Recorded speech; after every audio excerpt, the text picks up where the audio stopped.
inflamación es una respuesta protectora en la que participan las células del huésped, los vasos sanguíneos, las proteínas y otros mediadores que tratan de eliminar la causa inicial de la lesión celular, además de las células y los tejidos necróticos causados por la agresión inicial e iniciar el proceso de recuperación. La inflamación consigue su función protectora en primer lugar diluyendo, destruyendo o neutralizando de algún modo los agentes lesivos. Prácticamente si no existiera la inflamación, las infecciones evolucionarían sin control y las heridas nunca se curarían. Aunque la inflamación ayuda a eliminar las infecciones y otros estímulos nocivos e iniciar la reparación, la reacción inflamatoria y el consiguiente proceso reparativo pueden ser causa por sí mismos de un importante daño. Las células y moléculas implicadas en la defensa del huésped, incluidos los leucocitos y las proteínas plasmáticas, normalmente circulan por la sangre y el objetivo de la reacción inflamatoria es localizar en el foco de infección o daño tisular.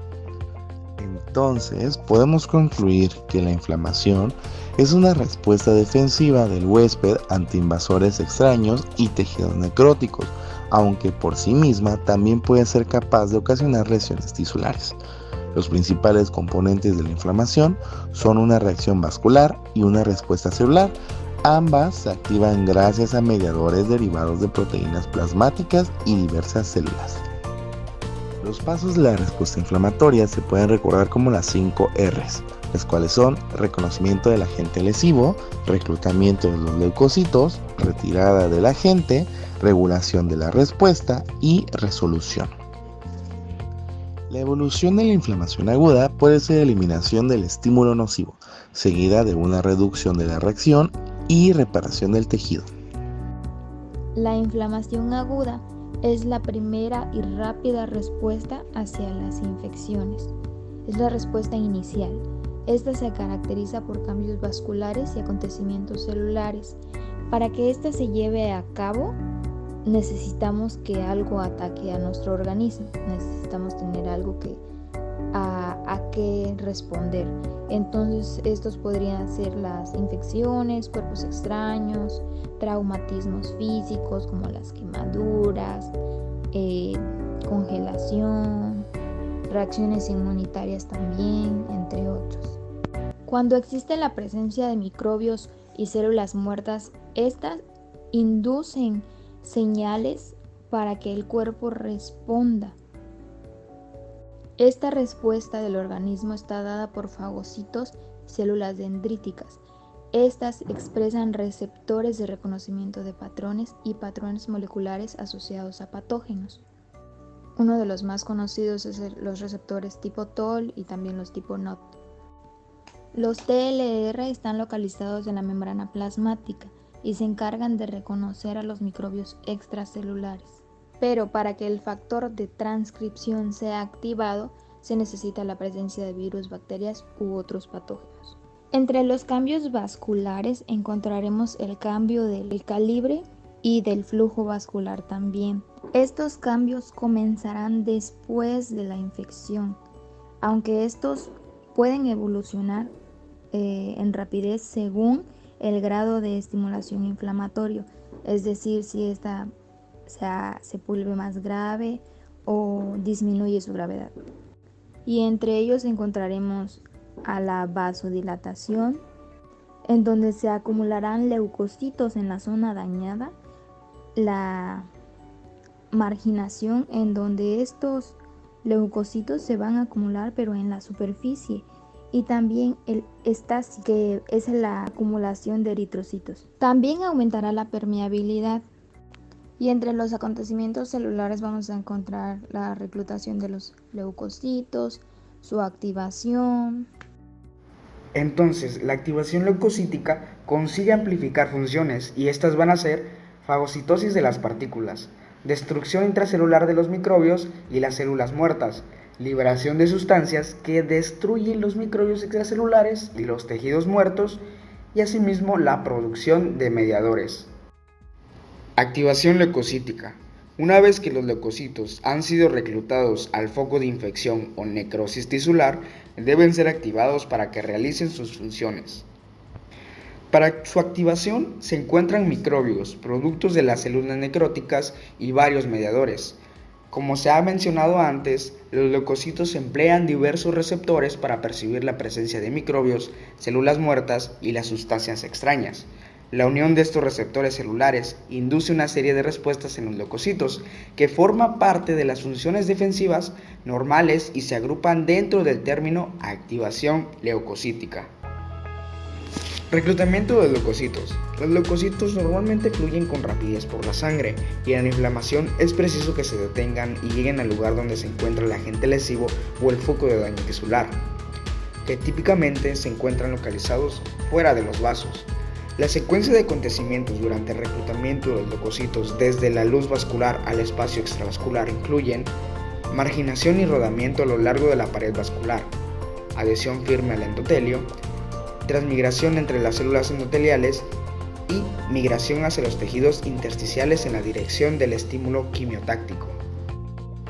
Ahora bien, hablando de la evolución de la inflamación aguda, aunque las consecuencias de la inflamación aguda se modifiquen por la naturaleza e intensidad de la lesión, la localización y el tejido afectado y la capacidad del huésped de organizar una respuesta, se van a hablar de 3 puntos generales. La 1 va a ser resolución, regeneración y reparación. Esta dice que cuando la lesión es limitada o dura poco, cuando la lesión tisular es escasa o nula y cuando el tejido lesionado puede regenerarse, habitualmente la evolución conduce a la recuperación de la normalidad estructural y funcional. 2. Sería la inflamación crónica, que esta puede seguir a la aguda cuando el agente agresor no se elimina o puede aparecer desde el principio de la lesión. Y por último, la cicatrización, que va a ser un tipo de reparación que produce tras una destrucción importante de un tejido, como en la formación de abscesos o cuando la inflamación afecta a tejidos que no se pueden regenerar. En el tejido lesionado es ocupado por tejido conjuntivo. La inflamación crónica.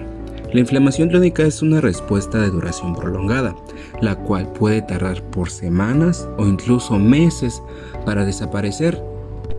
La lesión de esos tejidos producirá intentos de reparación coexistentes, los cuales pueden suceder a la inflamación aguda o presentarse de forma gradual, como una respuesta progresiva, pero presentándose a nivel bajo.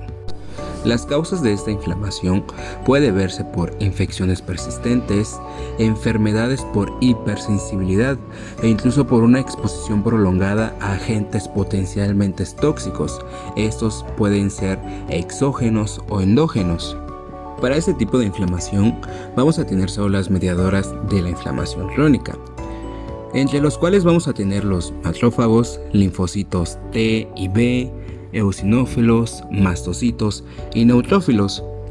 En las células mediadoras vamos a tener a los linfocitos, los cuales van a ser 3 tipos de linfocitos CD4. Vamos a tener los T helper tipo 1, que van a producir interferón gamma, que van a ayudar a la activación de macrófagos para la vía clásica. Los T helper de tipo 2 van a ayudar a la secreción de interleucinas tipos 4, 5 y 13, los cuales ayudan al reclutamiento y la activación de eosinófilos y sobre todo en la activación de macrófagos. Y los T helper tipo 17, los cuales van a secretar interleucina de tipo 17 y principalmente van a ayudar para la inducción del reclutamiento de neutrófilos. Los macrófagos, como hemos visto en anteriores videos, van a ser aquellos que van a fagocitar aquel agente patógeno, bacteria, hongo que nos esté causando daño. Esta va a ser una de las células mediadoras de la inflamación. En este caso, ahorita vamos a hablar de la inflamación crónica. Y pasa algo muy interesante aquí con ellos. Aquí podemos ver a los macrófagos. Uno de ellos, que es el de en medio, es el macrófago que pues no va a estar activado. Y este macrófago va a tener 2 tipos de caminos. O tipo de camino 1 o tipo de camino 2. En este caso no nos rompamos la cabeza porque M1 es la primera vía, que es la vía clásica, y M2 es la segunda vía, que es la vía alternativa. No hay pierde. M1, macrófago 1, M2, macrófago 2.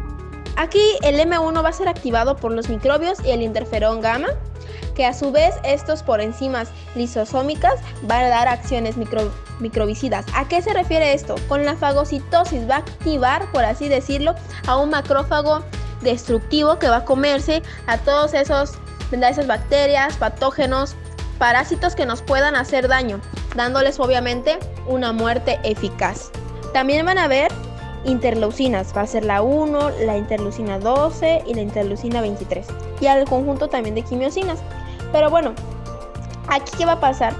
Aquí nos vamos a centrar creo que más en la interleucina 1, ya que esta es como que la que más prevalece o la que más resalta en este macrófago activado o M1, ya que gracias a esta interleucina tipo 1 se da lo que es la inflamación.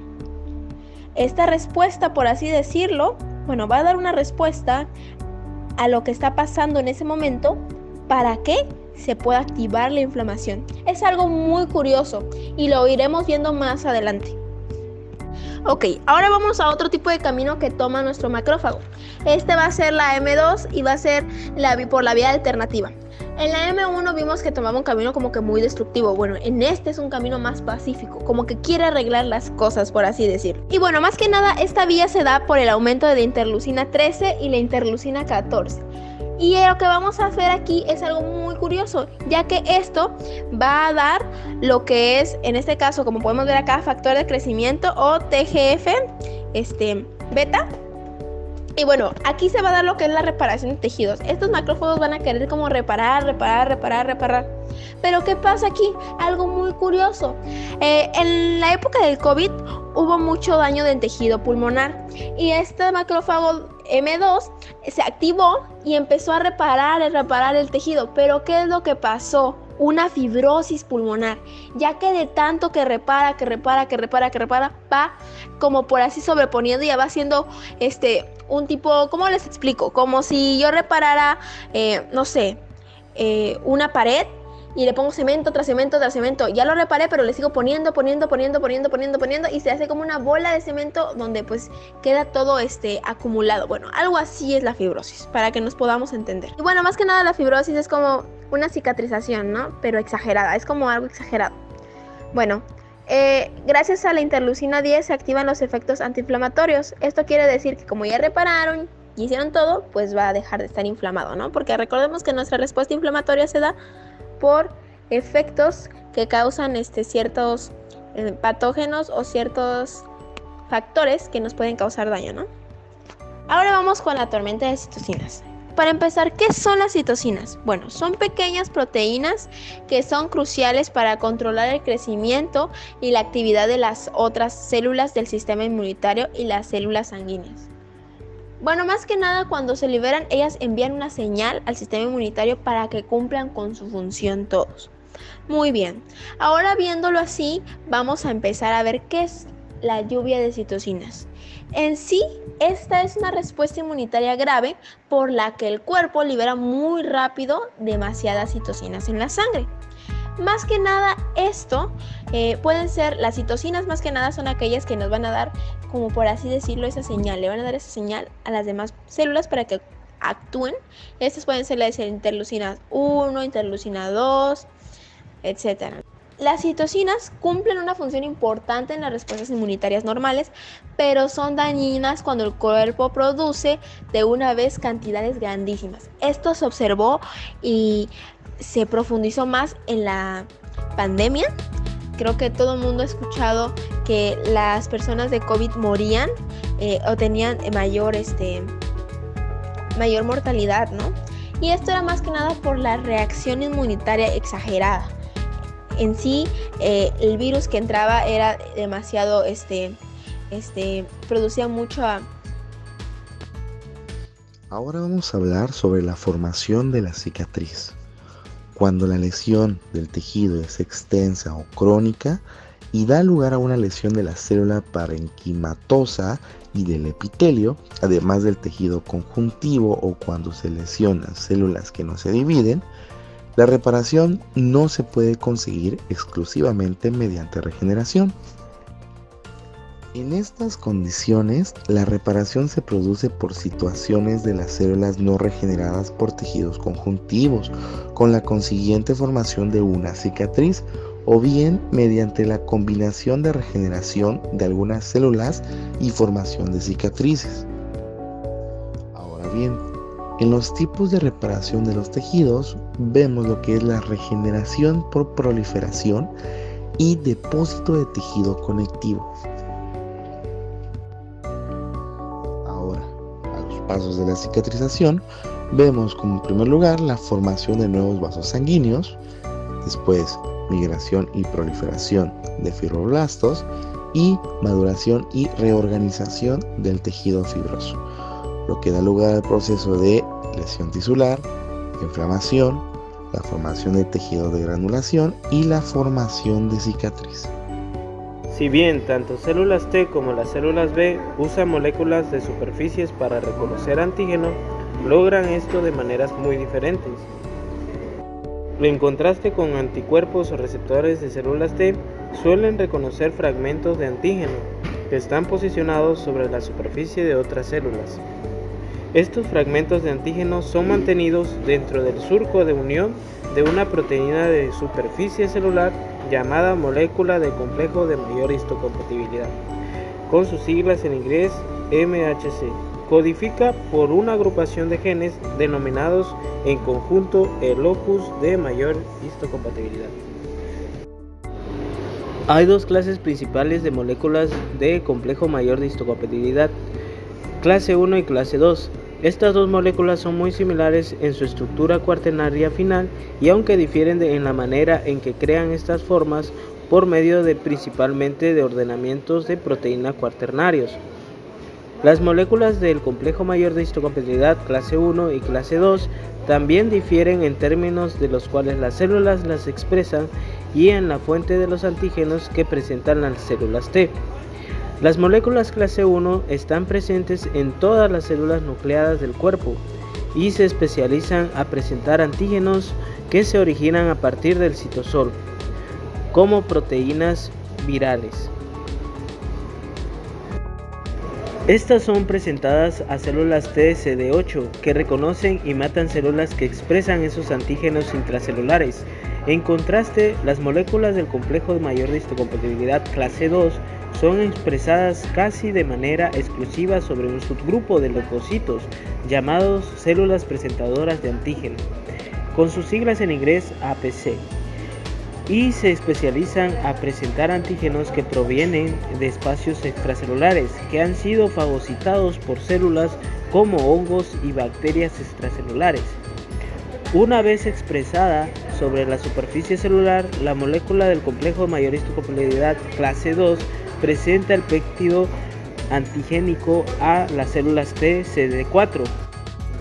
La molécula del complejo mayor de histocompatibilidad clase 2 presenta el péptido antigénico a células T CD4, que entonces quedan activadas y proceden a estimular la inmunidad dirigida principalmente a destruir invasores extracelulares.